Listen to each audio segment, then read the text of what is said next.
Good morning, everyone. A very warm welcome to all of you. ഇന്ന് നമ്മൾ ആരംഭിക്കാൻ പോകുന്നത് വളരെ ഇമ്പോർട്ടൻ്റ് ആയ ഒരു സബ്ജക്റ്റാണ്. ഗുഡ്സ് ആൻഡ് സർവീസ് ടാക്സ്, അതായത് GST. പക്ഷെ നമ്മൾ തുടങ്ങുന്നതിന് മുന്നേ ആദ്യം തന്നെ നമുക്ക് അതിന്റെ ബേസിക് സ്ട്രക്ചർ, എന്താണ് GST എന്നുള്ള ഒരു കൺസെപ്റ്റ്, അതിനെക്കുറിച്ച് ക്ലാരിറ്റി ഒന്ന് ഡെവലപ്പ് ചെയ്ത് നോക്കാം. ഇപ്പോ നമ്മളതിന്റെ ബേസിക് സ്ട്രക്ചർ അല്ലെങ്കിൽ കൺസെപ്റ്റ് പഠിക്കുന്നതിന് മുന്നേ തന്നെ നമുക്കൊരു കാര്യം അറിഞ്ഞിരിക്കണം. എന്താണ് ഈ ഇൻഡയറക്റ്റ് ടാക്സ് സിസ്റ്റം എന്നുള്ളത്? അതായത് നിങ്ങൾ കേട്ടിട്ടുണ്ടാകാം, ടാക്സിനെ രണ്ട് വിധത്തിൽ വിഭജിക്കാം: direct tax and indirect tax എന്ന്. ഇതിൽ ഡയറക്റ്റ് ടാക്സ് അല്ലെങ്കിൽ പ്രത്യക്ഷ നികുതിയിൽ ടാക്സ് ബേർഡൻ സാധാരണയായി ഒരു വ്യക്തിയുടെ മേൽ നേരിട്ട് പതിക്കുന്നു. ഒരു എക്സാമ്പിൾ എന്ന് പറഞ്ഞാൽ ഇൻകം ടാക്സ്. അതായത് ഇൻകം ഏൺ ചെയ്യുന്ന വ്യക്തി തന്നെയാണ് ടാക്സ് ലയബിലിറ്റി കൊടുക്കേണ്ടത്. അതാണ് ഇതിന്റെ അർത്ഥം. പക്ഷെ ഇൻഡയറക്റ്റ് ടാക്സ് സിസ്റ്റത്തിൽ ആ വ്യക്തി ആക്ച്വലി ടാക്സ് ഡെപ്പോസിറ്റ് ചെയ്യുന്നു എങ്കിൽ പോലും അതിന്റെ ബേർഡൻ അൾട്ടിമേറ്റ്ലി അദ്ദേഹത്തിലല്ല, അത് ഈ സാധനം അല്ലെങ്കിൽ സർവീസ് കൺസ്യൂം ചെയ്യുന്ന വ്യക്തിയിലാണ്. എക്സാമ്പിൾ പറഞ്ഞു കഴിഞ്ഞാൽ, സപ്പോസ് ഞാനൊരു പ്രോഡക്റ്റ് മേടിക്കുന്നു. സപ്ലയർ എന്നിൽ നിന്നും GST കളക്ട് ചെയ്യും. സപ്ലയർ ഈ GST ഗവൺമെന്റിലേക്ക് ഡെപ്പോസിറ്റ് ചെയ്യും. അപ്പോ ഒരു പ്രായോഗിക തലത്തിൽ പറഞ്ഞാൽ, supplier collects the tax, but the ultimate burden is generally borne by the consumer. ഇതാണ് ഈ ഇൻഡയറക്റ്റ് ടാക്സിന്റെ ബേസിക് ഐഡിയ എന്നുള്ളത്. അപ്പോ നമ്മുടെ മനസ്സിലേക്ക് വരുന്ന അടുത്ത ഒരു ചോദ്യം, അതായത് ഏതെങ്കിലും അടുത്ത ദിവസം നമ്മൾ GST കൊടുത്തിട്ടുണ്ടോ? ഉണ്ടാവാം. കാരണം നിങ്ങൾ ചായ കുടിച്ചിട്ടുണ്ടാവും, ഹോട്ടലിൽ നിന്ന് ബ്രേക്ക്ഫാസ്റ്റ് കഴിച്ചിട്ടുണ്ടാവും, പ്രോഡക്റ്റ് മേടിച്ചിട്ടുണ്ടാവും, സർവീസ് എൻജോയ് ചെയ്തിട്ടുണ്ടാവും, മൊബൈൽ റീചാർജ് ചെയ്തിട്ടുണ്ടാവും, അതുപോലെ എന്തെങ്കിലുമൊക്കെ ഓൺലൈൻ നിങ്ങൾ ചെയ്തിട്ടുണ്ടാവും. അപ്പോൾ GST is not something that exist only in the GST act. അത് നമ്മുടെ ദൈനംദിന ജീവിതത്തിന്റെ ഭാഗമാണ്. പക്ഷെ GST വരുന്നതിന് മുന്നേ ഇന്ത്യയിലെ ഈ ഇൻഡയറക്റ്റ് ടാക്സ് സിസ്റ്റം വളരെ കോംപ്ലിക്കേറ്റഡ് ആയിരുന്നു. കാരണം അവിടെ പലതരത്തിലുള്ള ടാക്സസ് ഉണ്ടായിരുന്നു. അത് സെൻട്രൽ ഗവൺമെന്റും സ്റ്റേറ്റ് ഗവൺമെന്റും അത് ഇമ്പോസ് ചെയ്തിരുന്നു. പല പല നിയമങ്ങൾ, പല പല അതോറിറ്റീസ്, പല പല പ്രൊസീജിയറുകൾ, പല പല ടാക്സ് മെക്കാനിസം ഒക്കെ അവിടെ ഉണ്ടായിരുന്നു. അപ്പൊ ഇത് ഒരു സിമ്പിൾ എക്സാമ്പിൾ ഞാൻ പറയാം, അപ്പൊ അത് നിങ്ങൾക്ക് മനസ്സിലാക്കാൻ എളുപ്പമാകും. അതായത് ഒരു പ്രോഡക്റ്റ് മാനുഫാക്ചറർ ഉണ്ടാക്കുന്നു. നമുക്കറിയാം, ഈ മാനുഫാക്ചർ പ്രൊഡ്യൂസ് ചെയ്യുന്ന പ്രോഡക്റ്റ് ഹോൾസെയിലർക്ക് പോകുന്നു, ഹോൾസെയിലർ അത് റീറ്റെയിലർക്ക് കൊടുക്കുന്നു, അത് അൾട്ടിമേറ്റ്ലി കൺസ്യൂമർക്ക് വരുന്നു. അപ്പൊ അത് ഓരോരോ സ്റ്റേജിലൂടെയാണ് ഇത് കടന്നു പോകുന്നത്. ഓരോ സ്റ്റേജിലും അവിടെ നികുതി ചുമത്തപ്പെടാം. അപ്പൊ different taxes may operate at different points. ഇത് കോംപ്ലക്സിറ്റി അല്ലെങ്കിൽ കോംപ്ലിക്കേഷൻ അവിടെ ക്രിയേറ്റ് ചെയ്യുന്നു. അപ്പോ GST ഇൻട്രൊഡ്യൂസ് ചെയ്യാനുണ്ടായ ഒരു ഫണ്ടമെന്റൽ ഐഡിയ എന്ന് പറയുന്നത്, ഇതെല്ലാം കൂടെ കൂടി ഈ കോംപ്ലിക്കേഷൻ എല്ലാം ഒഴിവാക്കി ഒരു robust simplified indirect tax system എന്തുകൊണ്ട് ഉണ്ടാക്കിക്കൂടാ എന്ന് ഗവൺമെന്റ് തീരുമാനിച്ചു. അപ്പോൾ അതിന്റെ ഫലമായിട്ടാണ് GST എന്നുള്ള ഒരു സിംഗിൾ ടാക്സ് സിസ്റ്റം നിലവിൽ വന്നത്. അപ്പോ ശരിക്കും പറഞ്ഞാൽ ഇതൊരു മേജർ ടാക്സ് റീഫോം തന്നെ ആയിരുന്നു ഇന്ത്യയിൽ 2017 സംഭവിച്ചത്. ഇനി അപ്പൊ നമ്മൾ പഠിക്കുന്ന മുറയ്ക്ക് GST എന്ന് ഇൻട്രൊഡ്യൂസ് ചെയ്തു, എന്താണ് ഈ GSTയിലെ ഡെസ്റ്റിനേഷൻ ബേസ്ഡ് ടാക്സേഷൻ എന്നുള്ള അർത്ഥമാക്കുന്നത്, എങ്ങനെയാണ് സെൻട്രൽ ഗവൺമെന്റും സ്റ്റേറ്റ് ഗവൺമെന്റും GST കളക്ട് ചെയ്യുന്നത്, എങ്ങനെയാണ് ഇന്റർ സ്റ്റേറ്റ്, അത് അന്തർ സംസ്ഥാന ട്രാൻസാക്ഷൻസിനെ ടാക്സ് ചെയ്യുന്നത്, എങ്ങനെയാണ് യൂണിയൻ ടെറിട്ടറീസിനെ ഡീൽ ചെയ്യുന്നത്, ഇതിനകത്ത് എന്തുകൊണ്ടാണ് ഡിഫറെന്റ് ടാക്സ് റേറ്റ് GST സിസ്റ്റത്തിൽ നിലനിൽക്കുന്നത് എന്നുള്ള കാര്യം നമുക്ക് മനസ്സിലാവും. അപ്പൊ GST ചുരുക്കത്തിൽ GST is A structural reform aimed at simplifying India's indirect tax system. ഇനി നമുക്ക് എപ്പോഴാണ് എന്തുകൊണ്ടാണ് ഈ പുതിയ സിസ്റ്റം നിലവിൽ വന്നെന്നുള്ള കാര്യമൊന്ന് നമുക്ക് പരിശോധിക്കാം. ഇതിൽ ഡേറ്റ് പറയുന്നത് the birth date of GST in India. വളരെ ഇമ്പോർട്ടൻ്റ് ആയിട്ടുള്ള ഒരു ഡേറ്റ് ആണ്. കാരണം 1 ജൂലൈ 2017 മുന്നേ indirect tax system was divided between several central and state taxes. Central ലെവലിൽ പലതരത്തിലുള്ള നികുതികൾ ഉണ്ടായിരുന്നു. Central excise duty, service tax and മറ്റ് സെൻട്രൽ ലെവീസ് ഒക്കെ ഉണ്ടായിരുന്നു.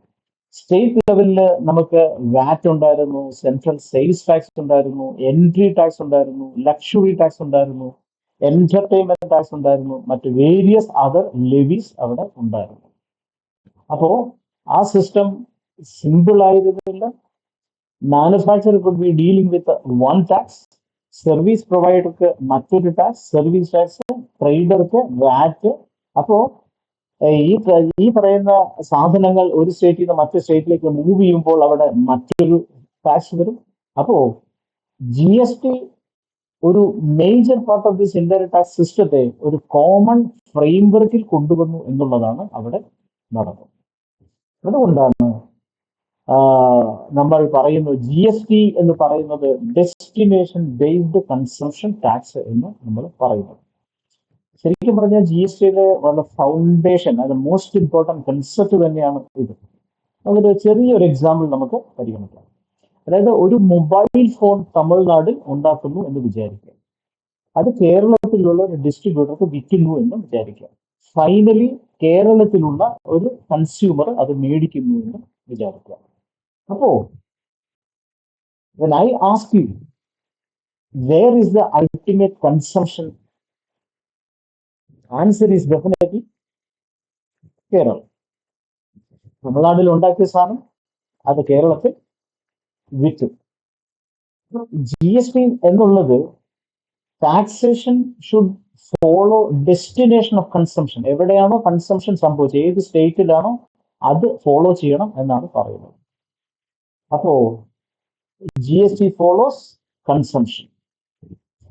ഈ കൺസെപ്റ്റ് നമുക്ക് അറിയാമെങ്കിൽ നമ്മൾ പിന്നീട് പഠിക്കുന്ന എന്താണ് ഈ അന്തർ സംസ്ഥാന taxation, integrated goods and service tax എന്താണ്, പ്ലേസ് ഓഫ് സപ്ലൈ എന്ന് പറയുന്ന കൺസെപ്റ്റ് എന്താണ്, and revenue sharing between central union government and state government എങ്ങനെയാണ് നടക്കുന്നതെന്ന് നമുക്ക് മനസ്സിലാക്കാൻ എളുപ്പമായിരിക്കും. ഇനി GST ഇൻട്രൊഡ്യൂസ് ചെയ്തതോടുകൂടി it has simplified indirect taxation system. എന്താണ് ഈ സിംപ്ലിഫിക്കേഷൻ ഉദ്ദേശിക്കുന്നത്? അതായത് complex network of multiple indirect ടാക്സിനെ ഒരു യൂണിഫൈഡ് സ്ട്രക്ചറിലേക്ക് മാറ്റുന്നതിനെയാണ് ഈ സിംപ്ലിഫിക്കേഷൻ എന്ന് ഞാൻ ഇവിടെ ഉദ്ദേശിക്കുന്നത്. അപ്പോ simplification doesn't simply mean the GST has only one rate and one selection. അത് തെറ്റിദ്ധരിക്കാൻ പാടില്ല. GST എല്ലാ ടാക്സിനെയും സിംപ്ലിഫൈ ചെയ്തു എന്ന് വിചാരിച്ച് GSTയിൽ ഒരു റേറ്റേ ഉള്ളൂ അല്ലെങ്കിൽ ഒരു സെക്ഷനേ ഉള്ളൂ എന്ന് വിചാരിക്കരുത്. അതൊരു കോംപ്രിഹെൻസീവ് ടാക്സ് സിസ്റ്റമാണ്. അതിൽ മൾട്ടിപ്പിൾ പ്രൊവിഷൻസ് ഉണ്ട്, ഡിഫറെന്റ് ടാക്സ് റേറ്റ്സ് ഉണ്ട്, രജിസ്ട്രേഷൻ പ്രൊവിഷൻ ഉണ്ട്, ഇൻവോയ്സിംഗ് പ്രൊവിഷൻസ് ഉണ്ട്, റിട്ടേൺസ് ഫയൽ ചെയ്യാനുള്ള പ്രൊവിഷൻസ് ഉണ്ട്, ഇൻപുട്ട് ടാക്സ് ക്രെഡിറ്റിന്റെ ബെനിഫിറ്റ് അവിടെ കിട്ടും, അസസ്മെന്റ് പ്രൊസീജിയേഴ്സ് അവിടെ പറയുന്നുണ്ട്, ഡിമാൻഡ്, അപ്പീല്, പിന്നെ മറ്റ് നിയമപരമായിട്ടുള്ള കംപ്ലയൻസ് റിക്വയർമെന്റ്സും അതിൽ പറയുന്നു. അപ്പോ നമ്മൾ GST simplified indirect taxation system എന്ന് പറയുമ്പോൾ നമ്മൾ എന്താണ് മനസ്സിലാക്കുന്നത്? It attempted to bring a large number of indirect tax concepts within one broad coordinated framework എന്നാണ് ഉദ്ദേശിക്കുന്നത്. അപ്പോൾ ഇനി നമുക്ക് ഇതിലുള്ള മറ്റ് ചില ബേസിക് കൺസെപ്റ്റുകൾ നമുക്ക് മനസ്സിലാക്കേണ്ടതായിട്ടുണ്ട്. അതായത് കമ്പോണൻസ് ഓഫ് GST. നിങ്ങൾക്ക് കാണാം CGST, SGST എന്നവിടെ കാണിച്ചിട്ടുണ്ട്. ഇത് രണ്ടാണ് കമ്പോണന്റ്. അതിൽ CGST എന്ന് പറയുന്നത് central goods and service tax എന്നും SGST എന്നുള്ളത് state goods and service tax എന്നാണ് അതിന്റെ അർത്ഥമാക്കുന്നത്. ഇപ്പോ നമ്മൾ അതിന്റെ താഴെ ശ്രദ്ധിച്ചാൽ നമുക്ക് കാണാൻ പറ്റും ഇൻട്രാ സ്റ്റേറ്റ് ട്രാൻസാക്ഷനും ഇൻട്രാ സ്റ്റേറ്റ് ട്രാൻസാക്ഷൻ നമുക്ക് അതിനകത്ത് മനസ്സിലാക്കാൻ പറ്റും. എന്താണ് ഈ ഇൻട്രാ സ്റ്റേറ്റ് ട്രാൻസാക്ഷൻ? അതായത് സപ്പോസ് സപ്ലയർ കേരള സ്റ്റേറ്റിൽ, റെസിപ്പിയന്റ് കേരള സ്റ്റേറ്റിലാണെന്ന് വിചാരിക്കാം. ഈ ട്രാൻസാക്ഷൻ എവിടെയാണ് നടക്കുന്നത്? ഉള്ളിൽ തന്നെയാണ്, കേരളത്തിൽ തന്നെയാണ് സോഴ്സ്, കേരളത്തിൽ തന്നെയാണ് കൺസംഷൻ നടക്കുന്നത്. ഇനി അതായത് കൊച്ചിയിലുള്ള ഒരു ഷോപ്പ്, ഒരു ടെലിവിഷൻ തിരുവനന്തപുരത്തുള്ള ഒരു കസ്റ്റമർക്ക് വിൽക്കുന്നു എന്ന് വിചാരിക്കുക. രണ്ടുപേരും കേരളത്തിലാണ്. അപ്പോ ഇതിനെ എന്ത് വിളിക്കും? ഇൻട്രാ സ്റ്റേറ്റ് സപ്ലൈ എന്ന് വിളിക്കും. ഇവിടുത്തെ ഒരു ചോദ്യമുണ്ട്, ഏത് ഗവൺമെന്റിനാണ് ഈ ടാക്സ് കിട്ടാനുള്ള റൈറ്റ്? കാരണം ടാക്സ് എന്ന് പറയുന്നത് ഗവൺമെന്റിന്റെ വളരെ ഇമ്പോർട്ടന്റ് ആയിട്ടുള്ള റവന്യൂ സോഴ്സ് ആണെന്ന് നിങ്ങൾക്ക് എല്ലാവർക്കും അറിയാം.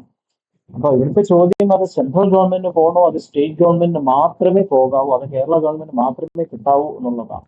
പക്ഷേ ഈ ഡ്യുവൽ സ്ട്രക്ചറാണ്, അതായത് ഒരു ദ്വിമുഖം GSTക്ക് ഉണ്ട്. അതായത് രണ്ട് പാർട്ടിക്കും കിട്ടും, സെൻട്രൽ ഗവൺമെന്റിന് കിട്ടും, സ്റ്റേറ്റ് ഗവൺമെന്റിന് കിട്ടും എന്നുള്ളതാണ് അതിന്റെ സത്യം. അതായത് അതുകൊണ്ടാണ് മൊത്തം GST നമ്മൾ രണ്ടായിട്ട് തിരിക്കുന്നു, CGST ആൻഡ് SGST എന്നുള്ളത്.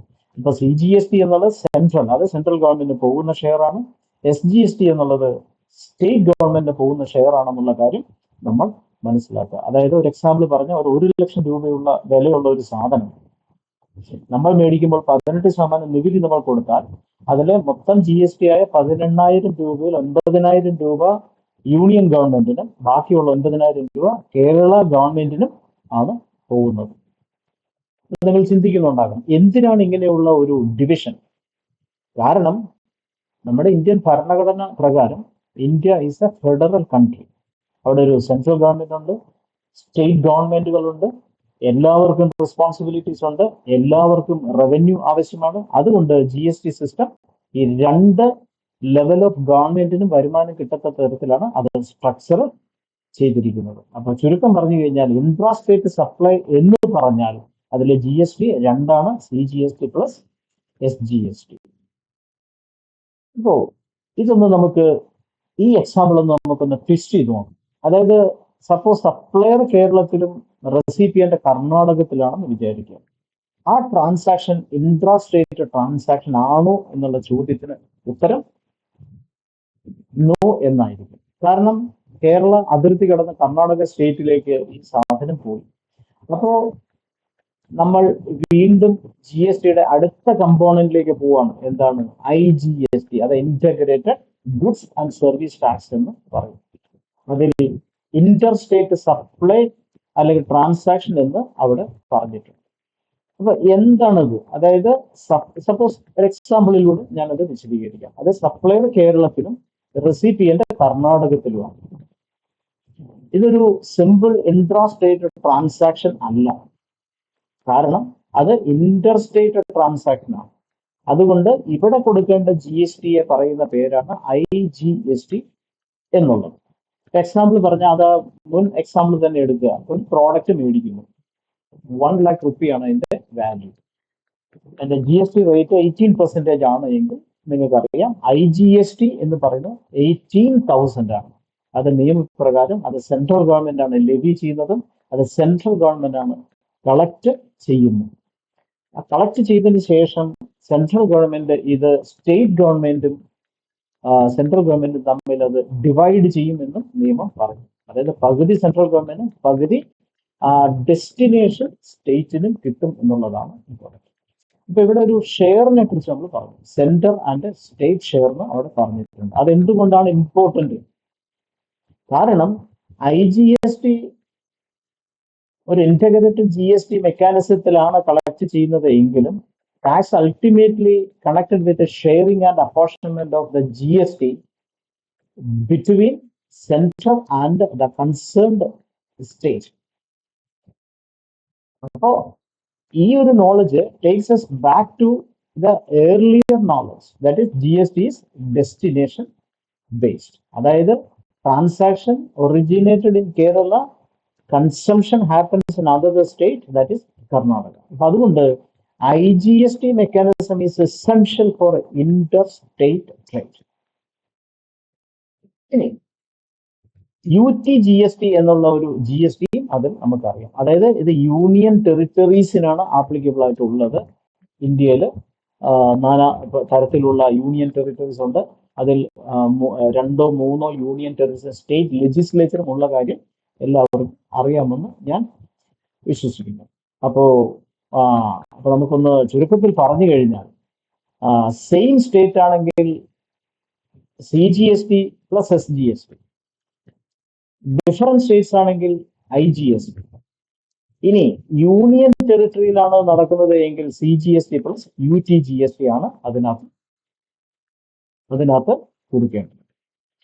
അപ്പോൾ ഇത്രയും പഠിച്ചു കഴിഞ്ഞാൽ നമ്മളെ മറ്റൊരു ചോദ്യത്തിലേക്ക് കൊണ്ടുപോകുന്നു. What is the rate? എന്താണ് ഈ റേറ്റ് എന്ന് പറയുന്നത്? ഒരു നിശ്ചിത പെർസെൻറ്റേജ് ആണ്. അതായത് ടാക്സ് എമൗണ്ട് കണ്ടുപിടിക്കുന്നത് ഒരു വാല്യൂവിന്റെ മേലെ റേറ്റ് മൾട്ടിപ്ലൈ ചെയ്യുന്നതാണ്. അപ്പൊ റേറ്റിനെ കുറിച്ച് നമുക്ക് നോക്കാം. അതായത് 4 തരം റേറ്റ് ഇവിടെ കാണിക്കുന്നുണ്ട്: 0%, 5%, 18% ആൻഡ് 40%. അതിന്റെ താഴെ അത് essentials, merit, standard rate, luxury ബർസിൻ എന്നും അതിനകത്ത് കാണിച്ചിട്ടുണ്ട്. അപ്പൊ നമുക്കിത് ഓരോന്നും വിശദമായി നോക്കാം. അതായത് ഈ 0% ഇസെൻഷ്യൽസിനാണ്. അതായത് എക്സാമ്പിൾ എഡ്യൂക്കേഷൻ, ഹെൽത്ത് കെയർ. അതിന്റെ ഗവൺമെന്റ് ഒരു പോളിസി ഐഡിയ എന്ന് പറയുന്നത് these are the essential sectors. അതിനെ ഈ അൺനെസസറിലി എക്സ്പെൻസീവ് ആവരുത് ബിക്കോസ് ഓഫ് ദ ടാക്സേഷൻ. അതായിരുന്നു ഗവൺമെന്റിന്റെ ഉദ്ദേശം. അതുകൊണ്ട് ചില ഗുഡ്സിനെയും സർവീസിനെയും ഒന്നുകിൽ ഗവൺമെന്റ് അക്സെപ്റ്റ് ചെയ്തിട്ടുണ്ട്, അല്ലെങ്കിൽ നിൽ rate depending upon the specific legal provisions. പക്ഷേ ഇവിടെ ഒരു ഇമ്പോർട്ടൻ്റ് ആയിട്ടുള്ള ഒരു പ്രൊഫഷണൽ പോയിന്റ് നമ്മൾ മറന്നു പോകാൻ പാടില്ല. 0% or exemption doesn't automatically mean that input credit remains available. ഒരിക്കലും അത് കിട്ടത്തില്ല എന്ന കാര്യം നമുക്ക് മനസ്സിലാക്കണം. ഇനി അപ്പൊ ഈ ഇൻപുട്ട് ടാക്സ് ക്രെഡിറ്റിന്റെ ട്രീറ്റ്മെന്റ് ഇവിടെ ഞാൻ പറഞ്ഞു. അതിനെക്കുറിച്ച് നമ്മൾ സെപ്പറേറ്റ് ഒരു വീഡിയോയിൽ നമ്മളത് ഡീല് ചെയ്യുന്നതാണ്.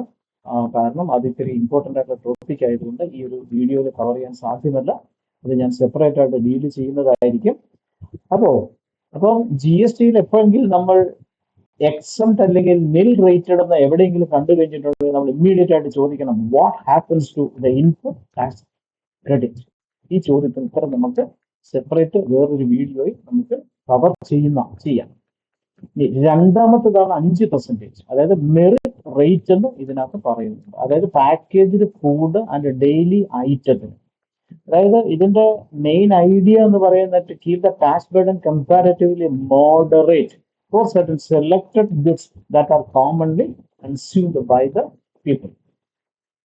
അതുകൊണ്ടാണ് മെറിറ്റ് റേറ്റ് എന്ന് നമ്മൾ അവിടെ പറയുന്നത്. കാരണം ഈ റേറ്റ് സ്ട്രക്ചറിൽ പരിഗണിക്കുന്ന വിഷയങ്ങൾ എന്ന് പറയുന്നത് അതായത് കൺസ്യൂമേഴ്സിന്റെ affordability, whether consumers use it for common purpose, അതിന്റെ ഇസെൻഷ്യാലിറ്റി, അത് essential to sustain and public policy. ഇതൊക്കെയായിരിക്കും ഗവൺമെന്റിന് ഈ 5%ലേക്ക് മെറിറ്റ് റേറ്റ് ഇൻട്രൊഡ്യൂസ് ചെയ്യാനുണ്ടാക്കിയ ലീഡ് ചെയ്ത ഫാക്ടേഴ്സ്.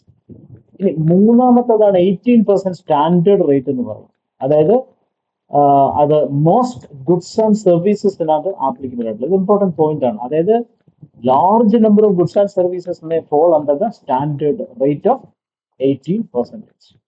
പക്ഷേ പ്രൊഫഷണൽസ് എന്ന രീതിയിൽ നമ്മൾ ഒരിക്കലും റേറ്റ് മെമ്മറൈസ് ചെയ്ത് എടുക്കാൻ പാടില്ല എന്നുള്ളതാണ് എൻ്റെ ആവശ്യം. ഞാനൊരു പ്രാക്ടിക്കൽ ടിപ്പ് ഞാൻ പറയാം. അതായത് ഒരു ക്ലയന്റ് അല്ലെങ്കിൽ ഒരാൾ നമ്മളോട് ചോദിക്കുന്നു, what is the GST rate on this product?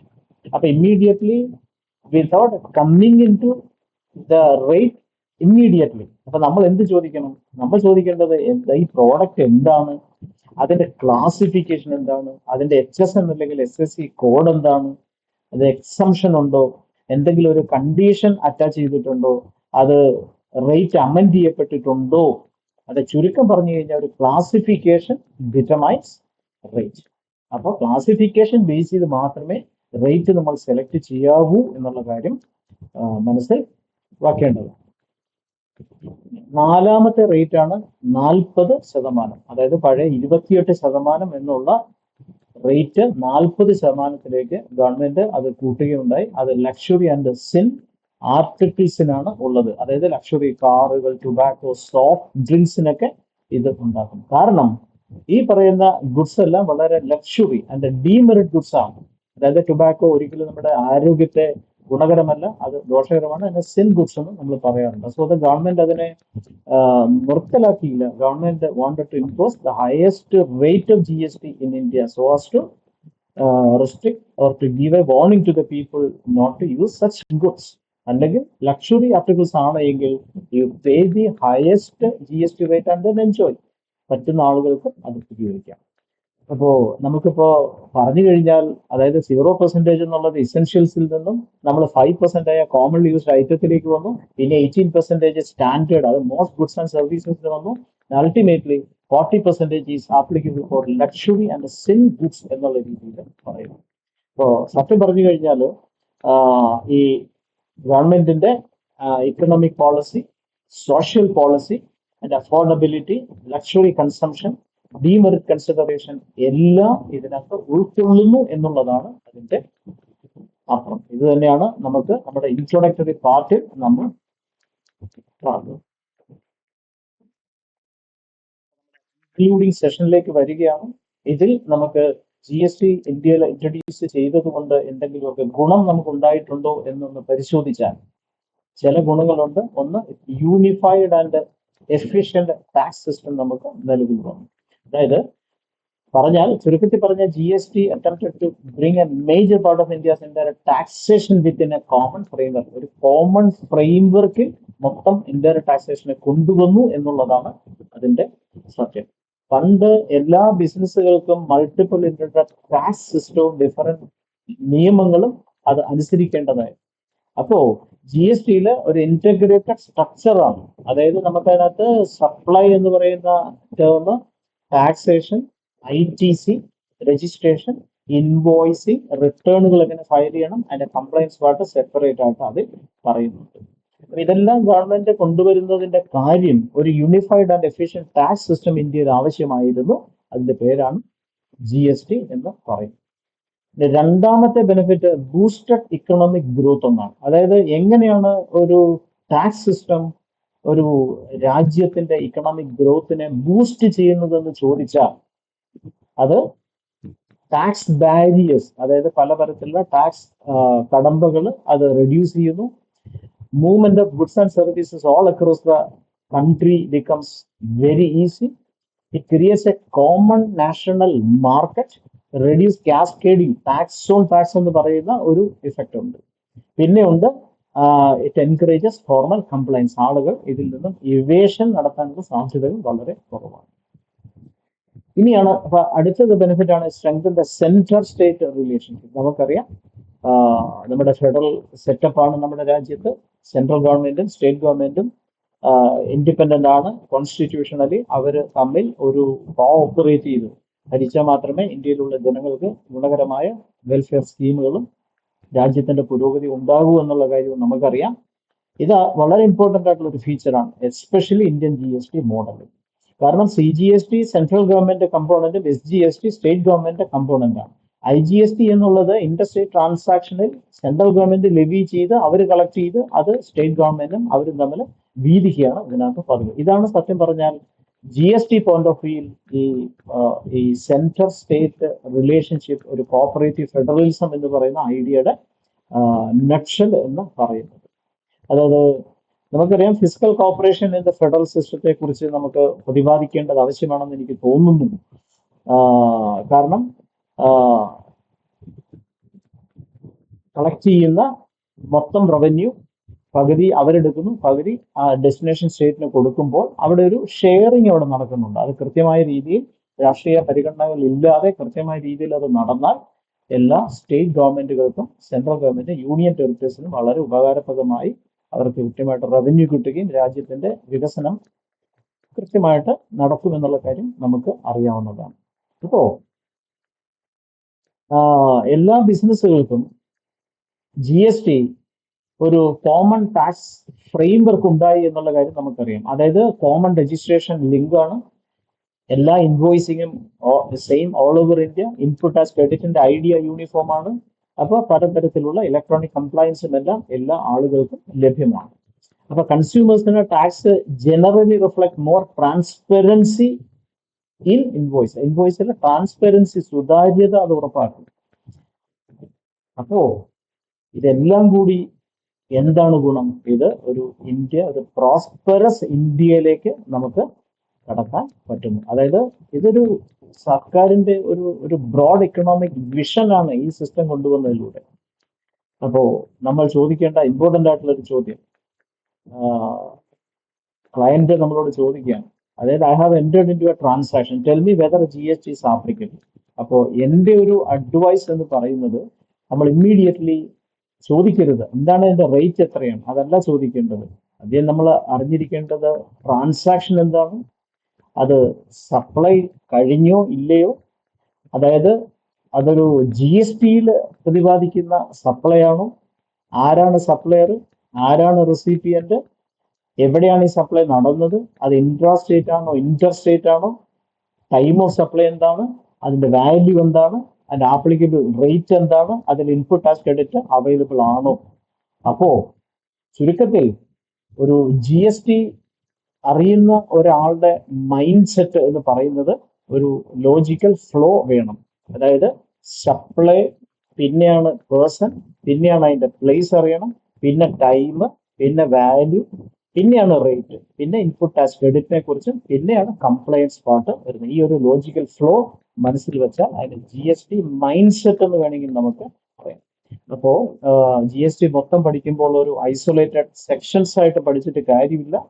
അപ്പോ എന്തുകൊണ്ടാണ് നമ്മൾ ചോദിക്കുന്നു, അതായത് why supply the taxable event. അപ്പോൾ റേറ്റ് മാത്രം നമ്മൾ ഓർത്തിട്ട് കാര്യമില്ല എന്നുള്ളതാണ് നമുക്ക് അർത്ഥം. അപ്പോൾ നമ്മൾ ഓൾവേസ് നമ്മൾ ചോദിക്കേണ്ട ചോദ്യങ്ങൾ, why was the credit mechanism introduce and what are it's legal limitations. അപ്പൊ ചുരുക്കത്തിൽ GST സിസ്റ്റത്തെ കുറിച്ച് നമ്മൾ പഠിക്കുമ്പോൾ സപ്ലൈ എന്താണെന്ന് നമ്മൾ പഠിച്ചു. അപ്പോൾ വൺസ് നമുക്ക് മനസ്സിലാവുന്ന കാര്യം, if there is no supply, there is no GST. But once we understand the taxable event, the entire GST structure begins to make sense. Thank you.